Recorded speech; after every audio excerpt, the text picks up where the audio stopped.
Today's a Monday and a very slow start to the week, but I thought I'd show you a bit more of my prize steamer I use. So I've just taken you through a few bits and pieces on that today, and also a Herbert Johnson Romany hat, which is a great trilby hat actually from the manufacturers, the London manufacturers, Herbert Johnson. And yeah, see what you think. I think it's come out very well, but it's a lovely lightweight trilby.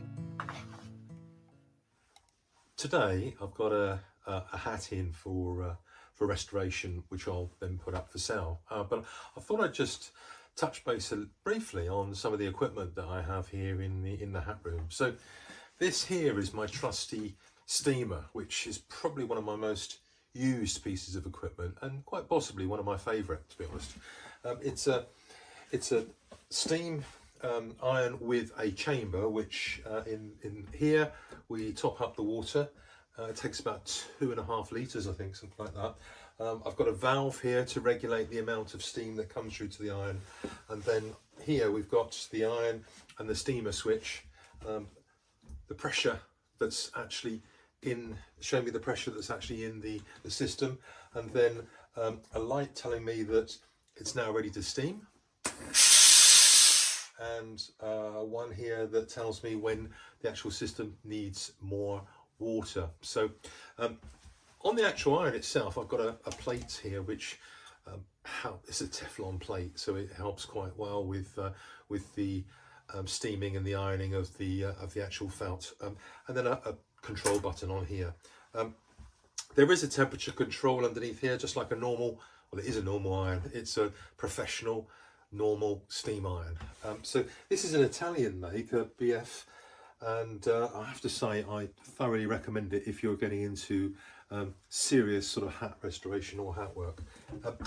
So that's that. I'm not going to go into the other pieces of equipment I've got here today, but I will go into the cleaning. So this has turned up. It's a hat by Herbert Johnson, which is one of the well-renowned makers of hats here in the UK.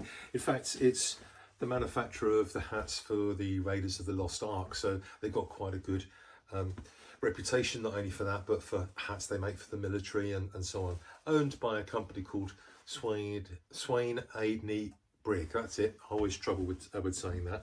So this is a fur felt hat. It's a very nice unlined hat that's I think it's from about the 1950s. I'll have a look and see if there is a there is a label there. It's called the Romany.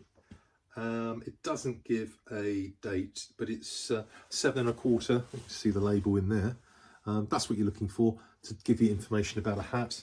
In there, it's got a leather sweatband, and it's got an overwelt. What do we mean by an overwelt? Well, it's where the actual felt has been turned back on itself and stitched, and an underwelt is where it goes over and stitched underneath. So the reason for doing that is just to give the brim a bit more stiffness. So this is a very lightweight felt. It's a very soft felt, to be honest with you, and actually you could quite easily put that in your pocket and it would come back into some form of shape. So what I'm going to do first of all is what I always do is plop it onto a block and get the open crown back into the hat, which is what we've got there.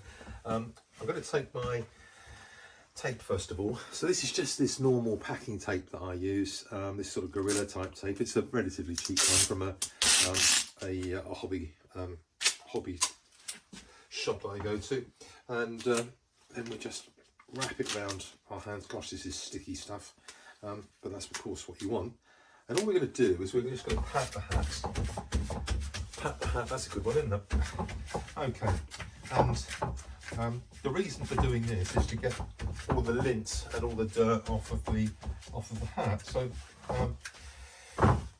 it will start to lift a lot of the unwanted dust. First of all, it's coming off there quite nicely, and then I'm going to just turn it over. So let's turn it over. Look at all that. I mean, you can see that, but there's a heck of a lot of dust and dirt on there. So only to be expected, to be fair, because most of these older hats have been on the top of a wardrobe, or they've not seen the light of day for a few years, and the relatives of the people that have had them, or people themselves, of course, where they haven't worn them, they just sell them, and I obviously come along and buy them. So there we are. That's taken off the bulk of it. Now, what I'm going to do now is just give it a stiff brush over. Now, this is a double-sided brush with a very stiff this side and a not so stiff that side. But this is what I use for restoration work, whereas I've got another brush which is here, which is, as you can see, it's curved. And the reason it's curved is so when you've actually worn your hat out and you come home, then you take your hat off, and of course you give it a good brush to get the dust off the hat. So this helps you brush around the curvature of the hat. How good is that? So didn't realise this one has been sat for a little while, and I thought I'd wear it because it matches my my shirt. Anyway, there you go. So that's one that I use in my day-to-day use. Let's see if I've got, yeah, hat's on straight, that's all right. Right, let's get on with this. So we're gonna, first of all, I'm gonna give it a bit of agitation because I know what's gonna happen. Yep, there's a lot of dust coming off of this. So I'm gonna agitate it all, and then I'm gonna use a cloth with some moisture on it, some probably some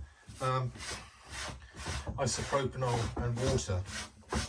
And the reason I use that is obviously the isopropanol actually evaporates, and also the water helps lift off any dirt and dust that's on there. So let's give it a sprinkling over the duster first of all.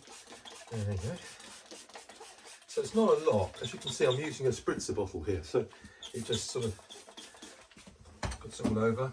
Then I can go straight over the hat with that and start to get off some, oh my goodness, that's lifting some dirt, that is. Okay, so there we go. And all that will happen is, of course, the isopropanol will evaporate, so we'll just get rid of most of the dust and dirt that may well have been on this hat. And you know, I can actually see the dust and dirt on the hat, so I know that it's got dust and dirt on it. And this is just taking it off. And we'll turn it over. Oop. And we'll give the brim a bit of a wipe now.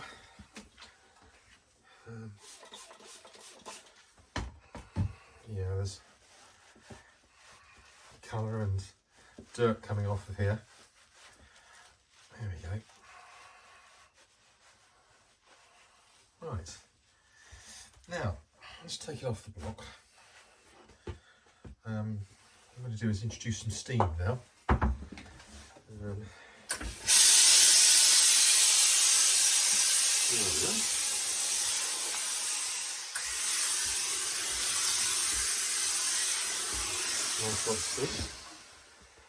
Now that lifts up the pile on the hat. You can see it's gone back into a really nice open crown there, of course, and the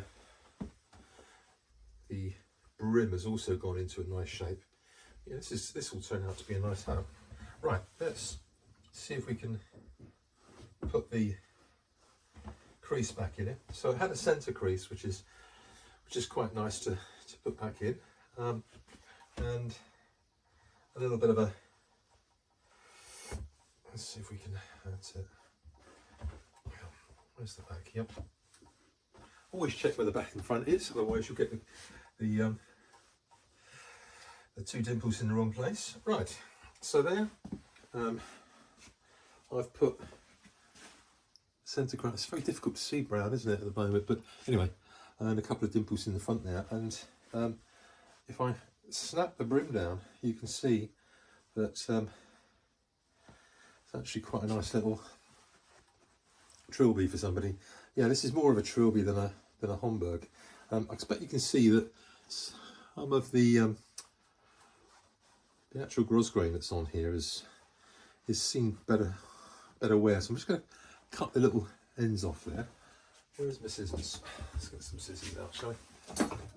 And we'll tidy that up a little bit. So just a normal pair of scissors here, which we use for cutting the material anyway. And I'm just going to take off the ends just to tighten them up a little bit. There we are. Then put a little bit of steam, and that will allow me just to press it down a bit. Here we are. Now I'm going to put a bit of steam on the rest of the gros grain. It will freshen it up a little bit, to be honest. And it's a little bit squashed. So I'm going to open up the brim first of all, just to do this. I think. Yeah, it's just tightening it up a little bit. You're not going to see that on camera, I don't suppose, but it was actually a little bit folded over, so that's freshened that up. And now I can just pull back the brim, and then that's it. That's how it will sit. I could put it on a brim block, but you know what? It's actually good enough as it is not to need to put it onto a brim block, and it is quite a lightweight felt. I'd probably say this is around 100, 120, no, probably about 100 grams weight, and then just flips over on the front there. So that's all nice and ready to put up for sale. Okay, thanks very much for joining me today. It's been an interesting day, but I hope you found the information useful and enjoyed the Herbert Johnson hat as much as I did restoring it. And I'll see you in a day or two. Thanks very much. Bye.